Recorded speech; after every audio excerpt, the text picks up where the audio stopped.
Voting हो रही है, पुलवामा में भी हो रही है। तो इस वक्त हम पुलवामा के नायरा इलाके में हैं। तो यहाँ पर जो पीडीपी के जो उम्मीदवार है, यूथ के इंचार्ज भी है, वहीदुर रहमान पर्रा हमारे साथ मौजूद है।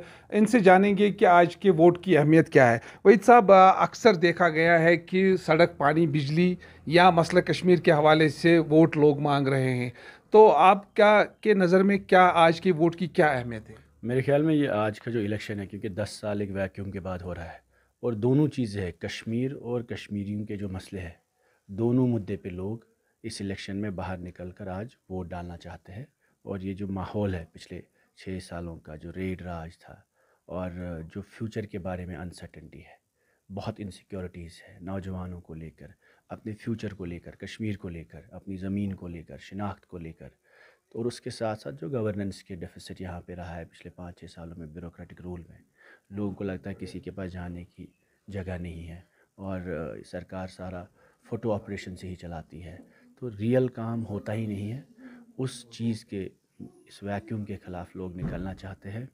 और ये जो घुटन का माहौल है, उसको तोड़ने के लिए जम्मू कश्मीर की आवाम हर खोई हुई चीज़ को रिक्लेम करने का एक पहला स्टेप इस इलेक्शन को समझती है। भाई साहब, हम देख रहे हैं कि पिछले 30 वर्ष के दौरान हमने देखा कि पहली बार इस बार जो खासकर यूथ, हमने देखा कि कंपेनिंग में काफ़ी बढ़ चढ़ कर उनने हिस्सा लिया। तो क्या एक्सपेक्टेशंस है आपको आज के पोलिंग के हवाले से? अगर हम बात करें तो कितना यूथ का कितना पार्टिसिपेशन रहेगा? आप भी चाहते थे कि यूथ पॉलिटिकल प्रोसेस में आगे आए, तो क्या लगता है? मैं आपके ज़रिए पुलवामा के तमाम लोगों को, खासकर नौजवानों को, ये अपील करना चाहता हूँ कि इस इलेक्शन में बढ़ चढ़ कर साथ लें, क्योंकि हमारे पास यही एक ज़रिया है जिससे हम अपनी बात रख सकते हैं और जिससे हम अपने फ्यूचर को सिक्योर कर सकते हैं और अपने आने वाले कल को ठीक कर सकते हैं। तो ये एक अपॉर्चुनिटी है, 5 सालों का फ़ैसला होता है इस दिन में। और मुझे उम्मीद है, जो हमने रिस्पांस देखा लोगों का, लोग, बुज़ुर्ग, हमारी माएँ बहनें और नौजवान आज इस इलेक्शन में निकलेंगे और बढ़ चढ़ कर पार्टिसिपेट करेंगे। आपके मध्य मुकाबिल जो है वो भी पीडीपी के ही रह चुके, आज एनसी से वो आप लड़ रहे हैं।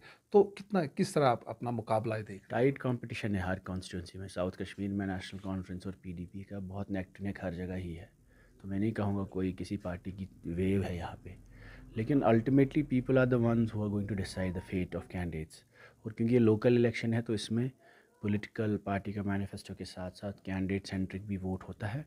और हमें उम्मीद है लोग तब्दीली को वोट देंगे और लोग इस वक्त आने वाले फ्यूचर को नज़र में रख के, कश्मीर के कंसर्न को नज़र में रख के ये देखेंगे कि इस वीक असेंबली में स्ट्रॉन्गेस्ट वॉइसेस कौन सी होंगी। हैं? क्या आपको लगता है कि 2016 के बाद जो अनरेस्ट हुआ था, उसके बाद जो पीडीपी का जो ग्राफ डाउन, काफ़ी डाउन हुआ है 2019 के बाद भी, क्या आपको लगता है इस इलेक्शन में पीडीपी ने दोबारा रिवाइव किया है? काफ़ी हद तक मुझे लगता है लोगों का रिस्पांस है पिछले 5 सालों में। लोगों को लगता है पीडीपी ने जो स्टांस लिया है महबूबा जी ने, तो उसको देख के काफ़ी लोग एक बार फिर से पार्टी को रीजनरेट हो रहे हैं।